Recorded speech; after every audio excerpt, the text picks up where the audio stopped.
En el capítulo anterior, comenté cómo el ingeniero, Ángel del Campo y Francés, descubrió una correlación asombrosa entre la constelación Corona Borealis y la disposición de los personajes en las Meninas de Velázquez. Siguiendo su teoría, realicé mi propio ejercicio de superposición. Sin embargo, en lugar de usar la versión simplificada que él empleó, accidentalmente coloqué la forma real y completa de la constelación sobre la pintura. Fue entonces cuando una estrella en particular captó mi atención, Iota, Corona Borealis, la más tenue de las 7 estrellas principales de la constelación. Esta estrella se posicionó de manera precisa sobre un punto oscuro y aparentemente insignificante del cuadro. Es precisamente esa intriga la que abordaremos en este segundo capítulo. En este video, revelaré algunos hallazgos recientes en la pintura de las Meninas, la obra maestra de Diego Velázquez. Como hilo conductor, utilizaré la contraparte del pensamiento disociativo y pondré especial énfasis en 2 prácticas esenciales, la curiosidad y la mirada pausada. Mi propósito es contribuir a revertir el alto déficit de pensamiento crítico y creativo que enfrentan muchos profesionistas y jóvenes estudiantes. La idea es formar personas capaces de educar su mirada, cultivar una atención profunda y detectar oportunidades competitivas que de otra forma permanecerían invisibles en una vida banal y apresurada. Soy Rodolfo Rodríguez, arquitecto, empresario y escritor. Sin más preámbulo, entremos en materia. Mientras repetía los ajustes, para que la constelación encajara lo más fielmente posible con la descripción original del ingeniero, sin modificar su visión, la estrella Iota Corona Borealis se posó inesperadamente sobre un detalle del fondo. La pintura que cuelga en la pared del extremo superior izquierdo, casi oculta por la penumbra y la perspectiva.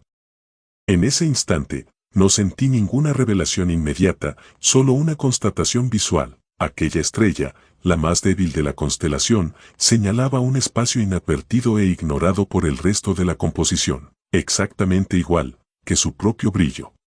Nota: un dato interesante es que justo las 4 estrellas más brillantes de la constelación, en orden de intensidad, recaen en las mujeres que acompañan a la infanta.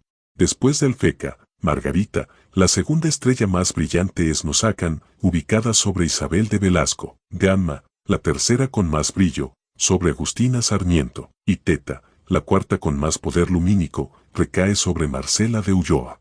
Y la misma proporcionalidad de iluminación se repite dentro de la obra, ya que por lo blanco de sus vestimentas, son las que más luz aportan alrededor de la infanta.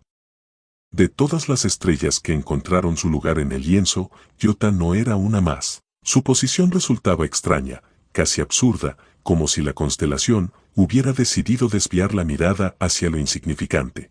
Fue entonces que me acerqué con más atención, intrigado por esa anomalía, y al iluminar mentalmente esa zona, velada por la perspectiva y la sombra, descubrí lo que hasta ese momento había pasado desapercibido.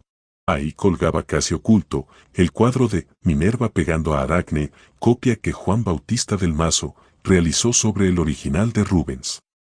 En esa escena, Minerva castiga a Aracne transformándola en araña por haber osado desafiarla en el arte del tejido. Ibris pura, esa arrogancia griega que lleva al mortal a creerse igual o superior a los dioses. Al principio no logré ver qué relación podía tener esa escena con el resto del cuadro. Me parecía un sinsentido, un detalle aislado y desconectado en medio de la composición tan cuidadosamente orquestada por Velázquez. ¿Por qué la estrella Iota se ubicaba en un rincón oscuro que parecía secundario? La coincidencia me inquietaba, pero no lograba encontrarle coherencia. Sin embargo, no fue sino profundizando con una mirada más curiosa y paciente cuando comprendí que la sorpresa no terminaba ahí. Al observar con mayor detalle la pintura dentro de la pintura, advertí algo inesperado. Sobre la pared del fondo, dentro del mismo cuadro de Pedro Pablo Rubens, se representaba un tapiz con el rapto de Europa de Tiziano. 3 capas de profundidad se desplegaban ante mis ojos. Velázquez pintando una habitación, donde cuelga un cuadro de Rubens que, a su vez, reproduce un tapiz basado en Tiziano Vecellio. Un juego de espejos y ecos visuales que parecía querer decir algo, aunque yo aún no supiera qué. Fue entonces cuando reparé en un detalle que hasta ahora había pasado por alto. Iota es una estrella blanca, de secuencia principal, y su color coincidía con el del toro blanco, que protagoniza el rapto de Europa. El toro mitológico, a pesar de no pertenecer a una raza bovina terrestre, además, era un animal profundamente simbólico en la España de Felipe IV, cuando el toreo caballeresco alcanzó su máximo esplendor. En ese instante, sentí un escalofrío de reconocimiento. No parecía casualidad, sino algo que encajaba con una precisión inquietante. De pronto, me pareció haber tocado la esencia misma de una España que se proyectaba en su arte y en su alma. El toro como emblema de fuerza, de pasión contenida, de lo divino encarnado en lo terrenal. En ese instante, advertí que ya había encontrado la razón de la ubicación de Iota. Sin embargo, esa euforia duró apenas un instante. Algo no terminaba de encajar del todo. Una intuición persistente me decía que esa conexión, por hermosa que fuera, aún no era la pieza final. Faltaba algo, una capa más profunda que se resistía a revelarse. Podría haberme detenido ahí, satisfecho con el hallazgo parcial, pero esa distancia interior, ese vacío que aún quedaba, me impulsó a seguir. La curiosidad, esa forma lenta y silenciosa de la atención, me llevó entonces a adentrarme en los laberintos de la mitología clásica. Leí sobre el rapto de Europa, sobre Minos, sobre el Minotauro, sobre Teseo, etc. La red de historia se volvía cada vez más tupida, más intrincada, casi interminable. Ya empezaba a sentir que me perdía en un bosque de nombres y sucesos sin conexión aparente, cuando, al borde del agotamiento, tropecé con un detalle que lo cambió todo.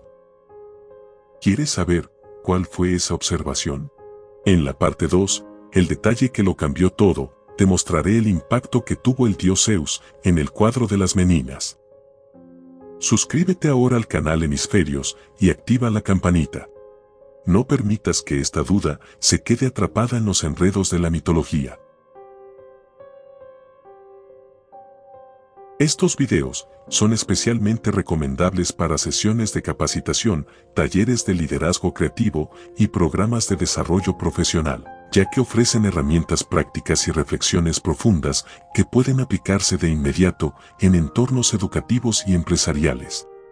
También, a través de 2 libros de mi autoría, podrás profundizar aún más en estas metodologías. Código creativo, cómo la epigenética moldea tu potencial innovador. Y la obra más extensa, Hemisferios, la ruta de la creatividad.